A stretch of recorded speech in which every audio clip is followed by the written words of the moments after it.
Hello everyone, आज हम discuss करेंगे other modes of nutrition in plants. पहले हम क्या डिस्कस कर चुके हैं? Autotrophic mode of nutrition in plants.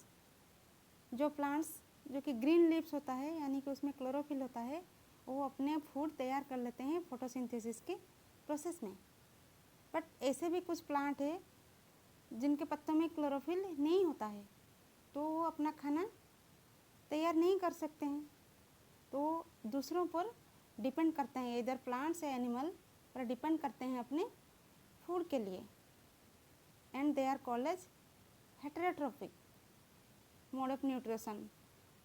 Okay, there are some plants which do not contain chlorophyll in them and thus cannot prepare their own food. These plants obtain their food from other plants or animals, that is they are heterotrophic in nature and those plants are called as heterotrophs. इसमें से पहले आता है आपका parasitic plants. Plants which live on other plants for food are called parasitic plants. ना अपने food के लिए दूसरे प्लांट पर डिपेंड करते हैं, वो होते हैं पैरासाइटिक प्लांट्स।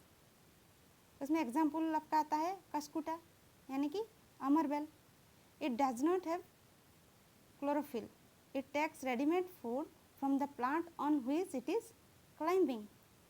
एक क्लाइंब करता है दूसरों अदर ट्री पर और वहाँ से अपना फूड एक्सट्रैक्ट कर लेता है। And the plant on which it climbs is called a host. Another parasitic plant आप एग्जाम्पल दे सकते हैं रफ्लेसिया, जो कि बिगेस्ट फ्लावर है। The biggest flower in the world, that is rafflesia, is also a total parasite growing on the roots of host plant. Next type आता है आपका हेटेरोट्रॉफिक न्यूट्रिशन में इंसेक्टिवोरस प्लांट्स, यानी कि प्लांट्स जो को इंसेक्ट को खाते हैं, उनको बोलते हैं insectivorous plants. Some plants eat insects. Such plants are called insectivorous plants. Example: pitcher plant, bladderwort. In pitcher plant, the leaf is modified to form a pitcher-like structure. Inside the pitcher, there are several hair-like structures. These hairs direct the trapped insect downwards. When an insect sits on the pitcher of the plant, the lid closes and the insects get trapped inside the pitcher. The insect is then digested by the enzymes secreted by the cells of the plants. The pitcher plant, उसमें क्या होता है, उसमें ऐसे structure होता है, एक picture like होता है, उसमें एक लीड भी होता है और वो बहुत अट्रैक्टिव कलर के होते हैं, ताकि इंसेक्ट आके उसे जिसमें ही बैठ जाते हैं वो लीड बंद हो जाता है और वो इंसेक्ट उसके अंदर चला जाता है और उसके ट्रैप हो जाता है। उसके बाद जो एंजाइम उसमें सिक्रेशन होता है, उसमें से वो डाइजेशन कर लेता है प्लांट। तो क्यों ये जो है हमारा पिचर प्लांट, वो ग्रीन इन कलर है and there is also chlorophyll, तो फिर भी ये क्यों इंसेक्ट खाता है? Pitcher plant is green in colour and carries out photosynthesis but deficient in nitrogen. उसमें नाइट्रोजन की डेफिशिएंट होती है, क्योंकि ये प्लांट ज़्यादातर मार्सी एरिया में ग्रोज होता है और marshy land is lack of nitrogen, तो वो नाइट्रोजन की कमी को पूरी करने के लिए वो इंसेक्ट खाता है। Okay, it grows on marshy land and soil of marshy land is lack in nitrogen, so this nitrogen need is fulfilled by sucking the juices of insects. Next type आपका आता है saprotrophic plants. The mode of nutrition in which organisms take their nutrients from dead and decaying matter is called saprotrophic nutrition. यानी कि यहाँ food extract करते हैं dead and decaying substance से। Plants which use saprotrophic mode of nutrition are called saprotrophs. Example: breadwood, yeast, fungus like mushroom are non-green plants that grow on dead and decaying matter for their food.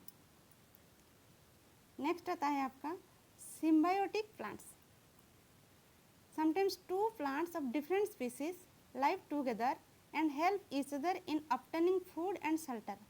This association is called symbiosis and such plants are called symbiotic plants. Symbiotic plants में क्या होता है, दो different types of plants एक साथ रहते हैं और एक दूसरे पर डिपेंड करते हैं. एक फूड प्रोवाइड करता है दूसरे को, तो अदर इसको प्रोवाइड करता है शेल्टर. तो इसी टाइप के एसोसिएशन को क्या कहते हैं, symbiosis. And those plants are called as symbiotic plants. इसके एग्जाम्पल आप दे सकते हैं lichens. Lichen is an association in which an alga and a fungus live together. The fungus provides shelter, water and minerals to the algae. Fungus क्या provide करता है, shelter, water and minerals. And in return the alga provide food which it prepares by the process of photosynthesis. क्योंकि alga is green in color and it contains chlorophyll and it prepares its own food by the process of photosynthesis. Next, replenishment of nutrients in soil. यानी कि soil के जो nutrients होते हैं उसको replenishment कैसे होता है. जब बार बार खेती करने के क्या होता है, उसमें न्यूट्रिएंट्स की कमी आ जाती है, तो उसको उस कमी को पूरा करने के लिए क्या फार्मर्स इधर फर्टिलाइजर्स डालते हैं, और नहीं तो हम क्या कर सकते हैं, जैसे कि पल्सेस वाला जो प्लांट होता है उसको भी ग्रो करने से उसको हम रिकवर कर सकते हैं. Plants require a lot of nitrogen to grow and to be healthy. Because of continuous farming, nutrients keep declining in the soil. Nitrogen बहुत ज़रूरी होता है प्लांट के लिए, एंड ये कंटिन्यूस फार्मिंग के वजह से क्या होता है, ये कम होते जाता है. Although lot of nitrogen is available in the atmosphere, but plants cannot absorb nitrogen in gaseous form.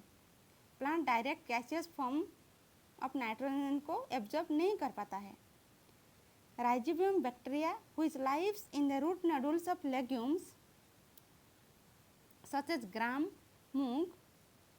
These bacteria can absorb nitrogen from the atmosphere and make it available for the plants.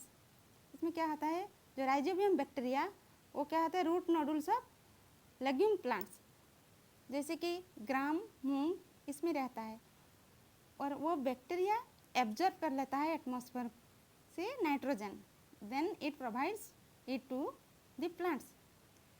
Rhizobium can not make its food, it provides nitrogen to the legumes and in return legumes provide them food and shelter.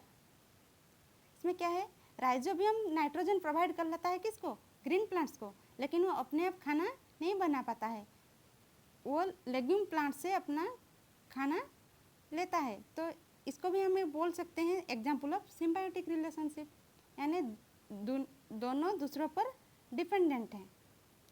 This association is very important for the farmers as they do not need to add nitrogen fertilisers to the soil in which leguminous plants are grown. ये अगर nitrogenous fertilisers डालना पड़ता है healthy plant के लिए, और नहीं तो क्या होता है, उसमें हमको लेग्यूमिनस प्लांट्स ग्रो करना चाहिए नाइट्रोजन की कमी को पूरी करने के लिए. Okay, thank you.